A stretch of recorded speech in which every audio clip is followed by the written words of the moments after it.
दिल्ली में जो बम धमाका हुआ था जिसमें डॉक्टर ने खुद ही अपने आप को बम से उड़ा लिया था, उस मामले में पुलिस ने चार्जशीट फाइल कर दिया है और पुलिस ने कहा है कि अल-फलाह यूनिवर्सिटी के जो डॉक्टर पकड़े गए थे, इन्होंने अपना एक संगठन बना लिया था और भारत में वो शरिया लागू करना चाह रहे थे। वो भारत की सरकार को ख़त्म करना चाह रहे थे, भारत में शरिया लागू करना चाह रहे थे, भारत में गज़वा हिंद करना चाह रहे थे। ये गज़वा हिंद एक कड़वी सच्चाई है। जहाँ भी आतंकवादी पकड़े जा रहे हैं, जब उनके पास कुछ लिटरेचर मिलता है तो उनमें गज़वा हिंद ज़रूर होता है।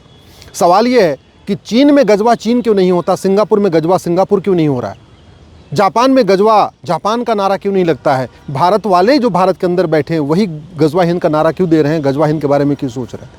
क्योंकि हमने एक तो कानून नहीं बदला, दूसरा हमने एजुकेशन सिस्टम नहीं बदला। मैं पहले भी कई बार कह चुका हूँ, जब तक भारत में मदरसा है आतंकवाद, अलगाववाद, जिहाद ख़त्म हो ही नहीं सकता। क्योंकि मदरसों में यही सिखाया जाता है, मदरसों में पाक नापाक ही सिखाया जाता है, मदरसों में नफ़रत सिखाई जाती है, मदरसों में एक ही बात सिखाई जाती है, जो हमारी किताब है वही पाक है, जिसकी हम इबादत करते हैं वही इबादत योग्य है, जो हमारी किताब नहीं पढ़ता, जिसकी हम इबादत करते हैं इबादत नहीं करता, वो नापाक है, वो हराम है, उसको मारो पीटो, जो दुनिया भर की नफ़रत चीज़ें सिखाई जाती हैं। दुर्भाग्यवश भारत में मदरसों को बंद करने पर कोई चर्चा ही नहीं हो रही। जहाँ तक ये डॉक्टर जो पकड़े गए हैं, ये लगातार जो गज़वा हिंद, चाहे वो केरल का PFI हो या बंगाल के संगठन पकड़े गए, बंगाल में भी अलगाववादी पकड़े गए, झारखंड में पकड़े गए, छत्तीसगढ़ में पकड़े गए और दिल्ली में तो बाकायदा अल-फलाह यूनिवर्सिटी के डॉक्टर पकड़े गए। अब जब सोचिए कि पुलिस पकड़े जा रहे हैं, दरोगा पकड़े जा रहे हैं, इंस्पेक्टर पकड़े जा रहे हैं और अब तो डॉक्टर पकड़े जा रहे हैं, कई प्रोफेसर भी पकड़े जा चुके हैं। सबका एक ही मकसद, सबका एक है गज़वा हिंद शरिया लागू करना। तो समाधान इसका ये है कि सबसे पहले मदरसे बंद कर दिए जाएँ, दूसरा विदेशी फंडिंग बंद कर दिया जाए, क्योंकि जब तक फंडिंग नहीं बंद होगी तब तक इनके मंसूबे चलते रहेंगे, ये कुछ न कुछ करते रहेंगे। और तीसरा, आतंकवादियों की, जिहादियों की, अलगाववादियों की 1 साल के अंदर फांसी देने की व्यवस्था की जाए। जब तक आतंकवादियों, अलगाववादियों, जिहादियों की 100% प्रॉपर्टी जब्त करने, नागरिकता ख़त्म करने और साल भर के अंदर फांसी देने के लिए कानून नहीं बनेगा, एकदम खौफ नहीं पैदा होगा। कोई भी व्यक्ति हो जो इंसान से नहीं डरता, सरकार से नहीं डरता, पुलिस से नहीं डरता, वो कम से कम अपने फांसी से डरता है। तो जब तक इनकी फांसी नहीं होगी साल भर के अंदर, तब तक खौफ नहीं पैदा होगा। ये जिस तरीके से लोग रेडिकलाइज्ड हैं, इनका रेडिकलाइजेशन सेंटर रोकना पड़ेगा। रेडिकलाइजेशन सेंटर क्या है? मदरसा बंद करना पड़ेगा। लोग मदरसे को जस्टिफाई कर रहे हैं। दुर्भाग्य ये है, जिन लोगों ने ना वेद पुराण पढ़ा है, ना बाइबल कुरान पढ़ा है, वो कहते हैं वेद पुराण बाइबल कुरान एक समान है। जिन लोगों ने न कभी न मदरसे में पढ़ा, न कभी गुरुकुल में पढ़ा, वो कहते हैं गुरुकुल मदरसा एक समान है। और सबसे आश्चर्य कि बहुत सारे लोग कहते हैं सारे रिलीजन एक समान है।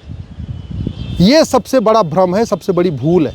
बहुत लोग कह चुके हैं, संविधान की शपथ लेने वाले बार बार कहते रहते हैं सारे रिलीजन एक समान है, सारे मजहब एक समान है, मजहब नहीं सिखाता आपस में। ये सबसे बड़ा फ्रॉड है।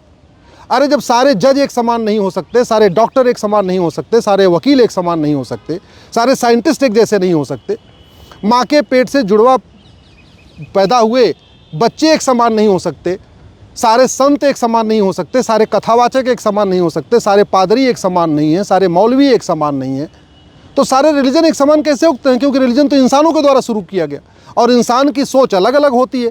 तो जो इंसान की सोच होती है उसके हिसाब से वो किताब बनाई जाती है।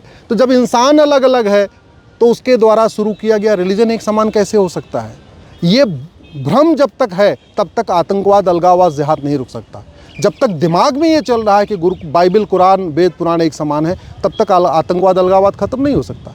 जब तक ये दिमाग में है कि सारे रिलीजन एक समान, मजहब नहीं सिखाता बस एक समान, तब तक ये ख़त्म समाधान नहीं हो सकता। समाधान इसका है, भय बिन होए न प्रीत, सठे साठम समाचरित, लोहा लोहे को काटता है, न रहेगा बांस न बजेगी बांसुरी।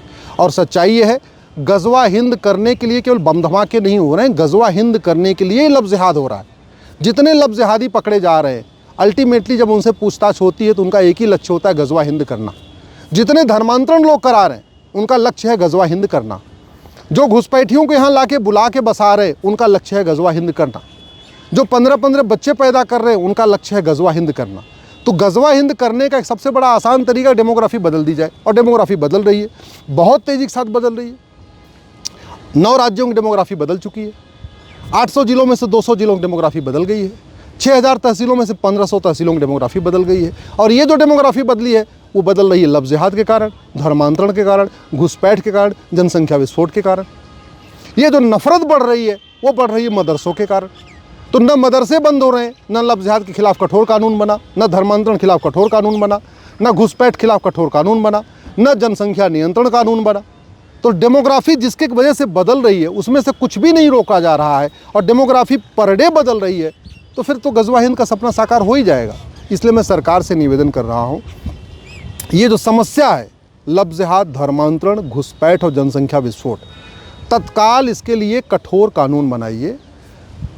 अंग्रेज चले गए इसलिए कॉन्वेंट और मॉन्टेसरी बंद कर दीजिए, मुग़ल चले गए इसलिए मदरसा बंद कर दीजिए, भारत में यूनिफॉर्म एजुकेशन सिस्टम लागू करिए, one nation one education board, one nation one syllabus, one nation one curriculum लागू करिए।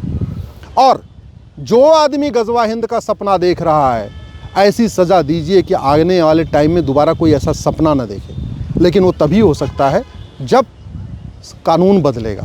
अभी इतने आतंकवादी पड़े हुए हैं जेलों में, इतने अलगाववादी जेलों में पड़े हुए हैं, फांसी होती नहीं किसी की नागरिकता ख़त्म नहीं हो रही है, किसी का 100% प्रॉपर्टी जब्त नहीं हो रही, तो खौफ कैसे पैदा होगा? खौफ तभी पैदा होगा चीन जैसा कानून बनेगा, सिंगापुर जैसा कानून बनेगा, तब खौफ पैदा होगा। नहीं तो तू मैं आरोप प्रत्यारोप, नूरा कुश्ती, बतौलेबाजी, तू चोर मैं सिपाही करने से न लफ्ज़ जिहाद रुकेगा, न धर्मांतरण रुकेगा, न घुसपैठ रुकेगी, न जनसंख्या विस्फोट रुकेगा, न मदरसों की संख्या कम होगी, न कॉन्वेंट मॉन्टेसरी रुकेंगे। और अगर ये नहीं रुका तो गज़वा हिंद सच हो जाएगा।